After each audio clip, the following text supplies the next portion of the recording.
राधे राधे, मेरे चैनल में आप सबका स्वागत है। आई होप आप लोग सब बेहतर होंगे। आप सभी को कार्तिक पूर्णिमा की हार्दिक शुभकामनाएं, देव दिवाली की हार्दिक शुभकामनाएं। आज हमारा टॉपिक है कि कार्तिक पूर्णिमा का क्यों इतना विशेष महत्व है और देव दिवाली क्यों कहते हैं। एक तो होती है दिवाली, लेकिन आपने सुना होगा देव दिवाली क्या होती है। तो आज हम उसी के बारे में बात करेंगे और मेरा वीडियो पूरा देखिएगा। उसी वीडियो में मैं आपको बताऊंगी कि हम लोग गंगा मैया ना जाते हुए भी अपने घर में गंगा मैया में दीपदान कैसे कर सकते हैं, उसकी मैं पूरी विधि बताऊंगी। और अगर आपको मेरा वीडियो पसंद आए तो मेरे चैनल को सब्सक्राइब करें, लाइक करें। Thank you. कार्तिक पूर्णिमा है तो ऑब्वियसली कार्तिक महीने में पड़ने वाली पूर्णिमा को कार्तिक पूर्णिमा कहते हैं। और इसका इतना विशेष महत्व इसलिए होता है कि आज ना कार्तिक मास का समापन होता है। तो और देव दिवाली इसको क्यों कहा जाता है कि जैसे हमारे देव जागते हैं, देवउठनी एकादशी को हमारे देव जागते हैं, इस दिन गंगा स्नान होता है। और कहते हैं कि सभी देव, हमारे सभी देवता और हमारे सारे पितर इस दिन गंगा स्नान के लिए जाते हैं। तो इसलिए इसको देव नहान भी बोला जाता है और देव दिवाली भी बोला जाता है। एक और तथ्य इससे जुड़ा हुआ है कि इस दिन ना भगवान शिव ने त्रिपुरासुर नाम के असुर का वध किया था और उसके बाद देवताओं ने दिवाली बनाई थी। तो इसलिए इसको देव दिवाली भी कहा जाता है। जब उस असुर का, भगवान शिव ने उस असुर का संहार किया था, उस असुर को मारा था, तो उसके बाद सारे देवताओं ने खुश होकर काशी में दिए जलाए थे। तो इस वजह से इसका नाम देव दिवाली है। और एक और जो अलग तथ्य इससे जुड़ा है वो कहते हैं कि जैसे आप सबको पता है कि आपने ना दिवाली का पूजन देखा होगा, लेकिन दिवाली के पूजन में भगवान विष्णु की पूजा नहीं होती है, भगवान राम की पूजा होती है और माता लक्ष्मी की पूजा होती है, गणेश जी की पूजा होती है, लेकिन कहीं भी भगवान विष्णु की पूजा नहीं होती है। जिसका रीज़न है कि चतुर्मास में ना 4 महीने के लिए भगवान विष्णु अपनी योग निद्रा में होते हैं। तो वो सो रहे होते हैं, तो ऐसा माना जाता है वो उस पूजा में नहीं होते, वो अपनी योग निद्रा में होते हैं। जब देवउठनी एकादशी को भगवान विष्णु अपनी नींद से जागते हैं तो उसके बाद देवता दिवाली मनाते हैं। भगवान विष्णु की प्रेजेंस में वो दिवाली मनाते हैं, इस वजह से भी इसको देव दिवाली कहा जाता है। जितने भी विष्णु भगवान के जो फॉलोवर्स हैं, जो भगवान विष्णु में बिलीव करते हैं, वो इस देव दिवाली ज़रूर मनाते हैं। और देव दिवाली भी आप दीपावली की तरह मना सकते हैं। उस दिन अपने घर में दीपावली की तरह पूजा करिए, लक्ष्मी माता की पूजा कीजिए, गणेश जी की पूजा कीजिए, भगवान श्री हरि की पूजा कीजिए। उसमें आप खील और खिलौनों का प्रयोग कर सकते हैं। इस पूजा में दीपावली जलाइए। और दीपदान का तो आपको पता है कि कार्तिक मास में दीपदान का बहुत बड़ा महत्व होता है। तो उस दिन आप अपने घर में बिल्कुल दीपावली की तरह दिए जला सकते हैं, घर में मिठाई बना सकते हैं, पकवान बना सकते हैं। मास में किसी नदी में दीपदान का बहुत बड़ा महत्व बताया गया है। तो सभी लोग ना कार्तिक मास की जो पूर्णिमा होती है उस दिन गंगा स्नान का बहुत बड़ा महत्व बताया गया। अब जो लोग गंगा स्नान के लिए जा सकते हैं और जिनको पता है तो वो दीपदान जरूर करते हैं। लेकिन अगर आप गंगा स्नान के लिए नहीं जा पा रहे हैं तो आप अपने घर में भी दीपदान करें। अब मैं आपको बताऊंगी कि आप अपने घर में दीपदान कैसे करें, गंगा मैया में दीपदान कैसे करें। तो सबसे पहले तो हम बात करते हैं 365 बत्ती का। मैं आपको दीपदान करना बताऊंगी कि आप अपने घर में 365 बत्ती का दीपदान कैसे कर सकते हैं। अच्छा, 365 क्यों?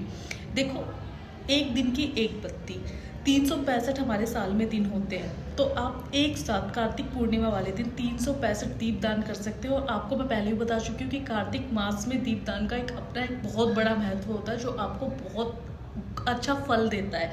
आप पर भगवान श्री हरि और माता लक्ष्मी की कृपा बनी रहती है। तो सबसे पहले ना आप ऐसा एक मोली या कलावा, जो भी आप इसको बोलते हैं, आप ये ले लीजिए। और हम इसकी 365 बत्तियाँ कैसे बनाएंगे मैं आपको बताऊंगी। देखो, आप इसको ऐसे काउंट करोगे ना तो इसमें ना अराउंड 1 2 3 4 5, इसमें ना 5 धागे हो जाते हैं। किसी में 6 भी हो सकते हैं, किसी में 12 भी हो सकते हैं, या किसी में 10 भी हो सकते हैं। मेरे इसमें 5 धागे हैं। अच्छा, इस एक जो धागे के अंदर ना 5 धागे हैं। तो अगर मैं एक एक करके 365 काउंट करूँगी तो उसमें मुझे बहुत टाइम भी लगेगा और प्रॉपरली हो भी नहीं पाएगा। तो हम इसको थोड़ा सा इजी बनाते हैं। इस एक के अंदर है 5 और मुझे चाहिए 365, मतलब मुझे 365 बत्तियाँ बनानी है ना। तो अगर हम 365 डिवाइडेड बाय 5 करते हैं तो हमारे पास टोटल 73 निकल के आती है।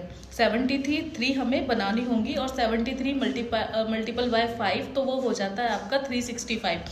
तो हम क्या करेंगे कि जैसे मैंने एक ये तोड़ लिया, मतलब मेरे पास 5 बत्ती होगी। अब 5 बत्ती मुझे एज 5 का मुझे 73 टोटल चाहिए। तो हम 73 ये तोड़ के रख लेंगे। इनको 73 हमें बना, ये देखिए, ये मेरे पास टोटल 73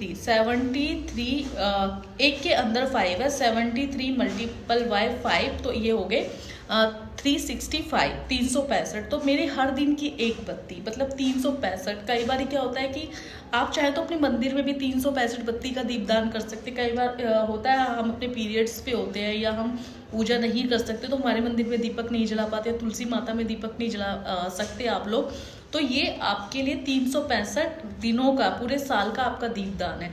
तो ये वाला दीपदान तो खैर मैं गंगा मैया में करूंगी, क्योंकि अपने घर के रेगुलर तो दीपदान मैं कर लेती हूँ। अगर पॉसिबल मेरा नहीं हो पाता तो मेरे घर में पर मंदिर में हमेशा दीपदान होता है।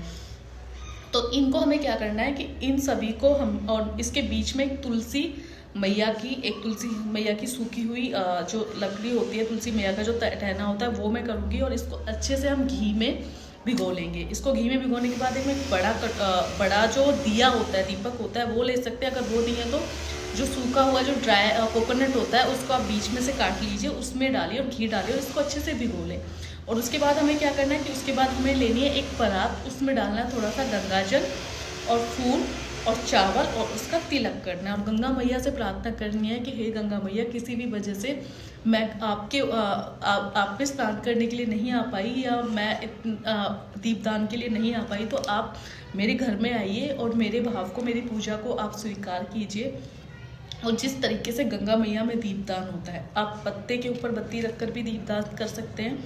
अब क्या करना है कि अब गंगा मैया तो आपने प्रकट कर ली अपने भाव से। आप मैं हमेशा बोलती हूँ कि भाव है मन चंगा तो कठौती में गंगा, ये आपने सुना है ना। अगर आपका मन चंगा है तो आपकी कठौती में भी गंगा है, आपकी परात में भी गंगा माता है। आप गंगा माता का आपने आवाहन कर लिया, गंगा माता आ गई हैं, आप उनकी पूजा कीजिए जैसे हमेशा करते हैं। आप चावल डालिए, फूल डालिए, कच्चा दूध डालिए, गंगा मैया में जौ बोइए, जौ बोना बहुत अच्छा है। फल फूल उनको चढ़ाइए और माता से जो भी आपकी इच्छाएं हैं, आप अपनी इच्छाएं मांगिए माता से, जो आपकी मनोकामना है वो मांगिए। आप माता रानी से दुआ कीजिए कि आपके पितृदोष अगर कोई है, आपके पितरों का उद्धार करे, क्योंकि गंगा मैया तो मोक्षदायिनी है और आपके घर के सभी दुखों को दूर करे। तो इस तरीके से आप गंगा मैया में दीपदान कर सकते हैं बिना जाए भी। और मेरा वीडियो अगर आपको पसंद आए तो प्लीज़ मेरे चैनल को सब्सक्राइब कीजिए, ताकि इसी तरीके की वीडियोस मैं आपके लिए लाती हूँ। सब मिलके बनाएंगे आज देव दिवाली। आप भी अपने घर में खूब सारे दिए लाइए, रोशनी कीजिए। आज दिवाली है, देव दिवाली है, तो उसको सेलिब्रेट कीजिए और पॉजिटिव रहिए। अगर आप पॉजिटिव रहेंगे, पॉजिटिविटी में बहुत एनर्जी होती है, आपके आसपास का माहौल बिल्कुल पॉजिटिव रहेगा और नेगेटिविटी दूर हो जाएगी। तो राधे राधे, हरि बोल।